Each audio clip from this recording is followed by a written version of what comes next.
कारण आपल्याला सर्वांना कल्पना आहे की दिल्ली सरकारच्या बाजूने सर्वोच्च न्यायालयाने जो निर्णय दिला होता तो देखील लोकसभेमध्ये 5वी बहुमताच्या बळावरती भारतीय जनता पक्षाने कसा वळवला हे आपल्याला माहिती आहे। त्याच्यामुळे ही टक्केवारीची जी काही गोष्ट आहे ती लोकसभेमध्ये आपण सोडू शकतो।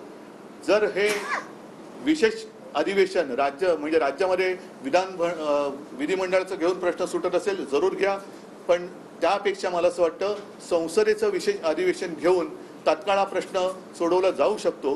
जी मागणी मी जरांगे पाटलांच्या समोरच गणपतीच्या दिवसात जेव्हा एक खास अधिवेशन संसदेचं बोलवलं गेलं होतं तेव्हाही केली होती तीच आज करतो आहे।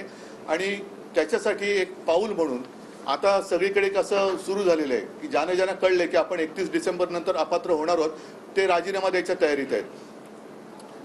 म्हणजे काय होतंय की गद्दारीचा शिक्का पुसण्यासाठी काहीतरी करतोय, तर त्याच्यात मला जायचं नाहीये। मी महाराष्ट्रातल्या केंद्रीय मंत्र्यांना एक विनंती करतोय की या आमदारांनी आणि खासदारांनी राजीनामे त्यांचं कर्तव्य म्हणून जरी दिले तरी सुद्धा मोदी सरकारवरती काही परिणाम होणार नाहीये। आज देखील आपण वृत्तपत्रात पाहिलं असेल मेरी माती मेरा देश असं काहीतरी केले ना, म्हणजे माझी माती माझा देश, पण त्या देशात माणसं आहेत हेच जर पंतप्रधान विसरत असतील तर त्या जाहिरातीला काय अर्थ नाहीये। मी अनेकदा म्हटलेले की माझा देश म्हणजे देशातली माती दगड धोंडे नव्हे तर देशातली माणसं ती अस्वस्थ असतील तर पंतप्रधानांचं हे सुरेख कर्तव्य आहे की काय चाललंय आपल्या देशामध्ये, काय राज्यामध्ये मणिपूर जळतंय, महाराष्ट्र पेटतोय आणि तुम्ही काहीच करत नाही, येऊन नुसतं राजकीय भाषण करून जाताय।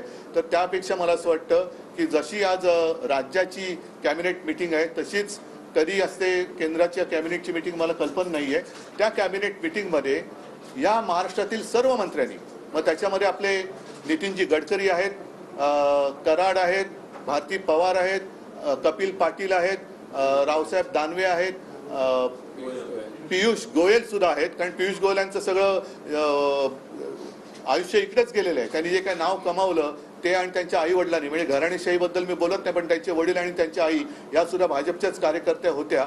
तर पियुष गोयलनी सुद्धा कॅबिनेटमध्ये हा विषय पंतप्रधानांच्या समोर मांडला पाहिजे आणि ज्याप्रमाणे एक संयुक्त महाराष्ट्र चळवळीच्या वेळेला चिंतामणराव देशमुख होते, अर्थात चिंतामणराव देशमुखांची बरोबरी यांच्यापैकी कोणीही करू शकणार नाही, तेवढ्या उंचीचं यांच्यापैकी कोणीही नाही, पण चिंतामणराव देशमुखांनी मुंबईमध्ये जो गोळीबार झाला होता मोरारजी सरकारने केला होता त्याच्या चौकशी करण्याचा एक नकार दिला गेला होता, चौकशीला नकार दिला होता।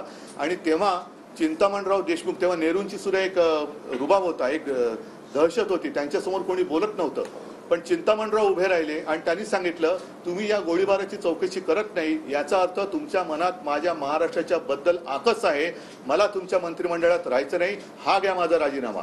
तसं या 6-7 जे काही मंत्री आहेत त्या मंत्र्यांनी महाराष्ट्राच्या या अस्वस्थतेबद्दल पंतप्रधानांना सांगायला पाहिजे की आपण महाराष्ट्रात येऊन गेलात, महाराष्ट्र पेटतोय, जातीपातीमध्ये भिंती उभ्या राहत आहेत, सर्वसमावेशक असं आरक्षण तुम्ही देणार आहात की नाही, आणि जर देणार नसाल तर आम्ही तुमच्या मंत्रिमंडळात राहू इच्छित नाही, हा घ्या आमचा राजीनामा। तर आणि तर हा प्रश्न पुढे सोडवला जाईल। आणि मंत्रिमंडळाने राजीनामा दिल्यानंतर सुद्धा जर का पंतप्रधानांवरती काही परिणाम होणार नसेल तर मग मी असं म्हणेल की महाराष्ट्रातल्या सर्व पक्षाच्या 48 खासदारांनी एकजुटीने राजीनामा द्यावा। एकजुटीने महाराष्ट्राची ताकद काय असते, महाराष्ट्र कसा एकवटतो, नेहमी आपण जे म्हणतो ना महाराष्ट्राने देशाला दिशा दाखवली, ती वेळ आता आलेली आहे। जी हुकुमशाही मी म्हणतो ती तोडून मोडून टाकण्याची आत्ताच वेळ आलेली आहे।